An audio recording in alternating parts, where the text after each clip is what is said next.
Hello, I'm Daniel Shin, and welcome to Discussion with the Dean on Christianity and Law.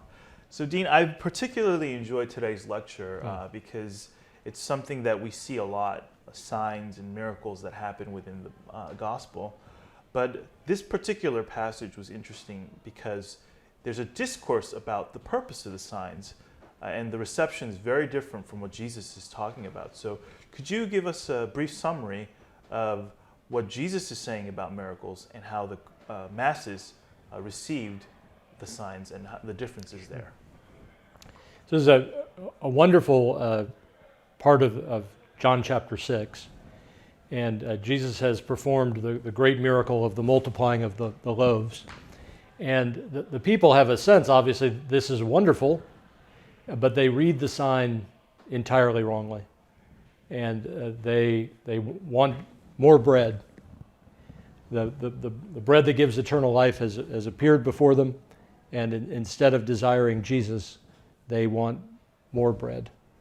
And so what we see is Jesus talking to them and trying to get them to realize that the miracle of the multiplying of the loaves of bread was to point to the bread that gives eternal life, and that bread is Jesus himself.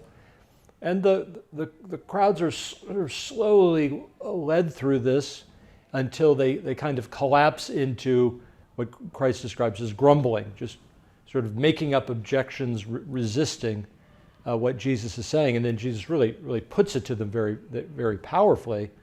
You know, what we're talking about in the coming of the Son of God is the coming of God himself. This is the moment when God himself teaches the world, where God himself comes into the world as one of your brothers and teaches you directly. You have to decide. No more word games, no more arguments. The moment of decision is upon you. Are you for the truth or not for the truth? A very powerful sequence. It presents a very interesting question for us Christian attorneys who obviously engage in a lot of advising, particularly legal advising, and in a culture that is very much engaged in using law as a tool rather than pursuing issues of justice. What are we trying to? What is the law pointing us to? What are some things that, as Christian attorneys, we can consider and we can learn from what Jesus talks about in his argument about the signs?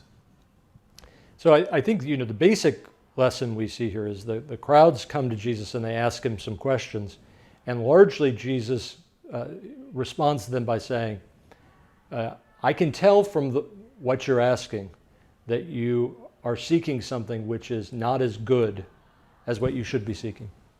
What you're seeking is down here. What you should be seeking is up here. You're seeking a bread that will satisfy your stomachs for a few minutes. You're treating me like a great baker instead of treating me like God. And let me tell you, what God has to offer you, what I have to offer you as the Christ, is so much greater than what you're seeking. And so this is a very basic thing you have to do in counsel, which is sometimes people know what is good, they're seeking the right thing, but they're scared off by practical issues from pursuing it. And that's a fundamental thing of counsel. But sometimes they're in a really bad shape. And this is what Jesus is dealing with today. They're not seeking what is good. And so we see the process by which Jesus says, okay, you've recognized that this is good. Here's a similar thing. It's related to this, which is even better. You recognize that material bread is good, but think about what's really going on in eating. You eat for life. And what's greater? A life that ends or eternal life? Don't you see there's more to seek here? And it's just, if you think of what Jesus is teaching us as an example of counseling and arguing, he's showing us how you lift people up from using law as a tool to using law as an instrument of love and peace and justice and mercy and faithfulness. We can all do this at various stages. And it's so hard here because the passage is so wonderful teaching about Jesus, but there's a very practical lesson for us as lawyers about this aspect of counseling people. Well, I was very moved by what you shared today in the lecture. So if anybody wants to see the full lecture, please follow us on YouTube and you can see the full lecture in the link below.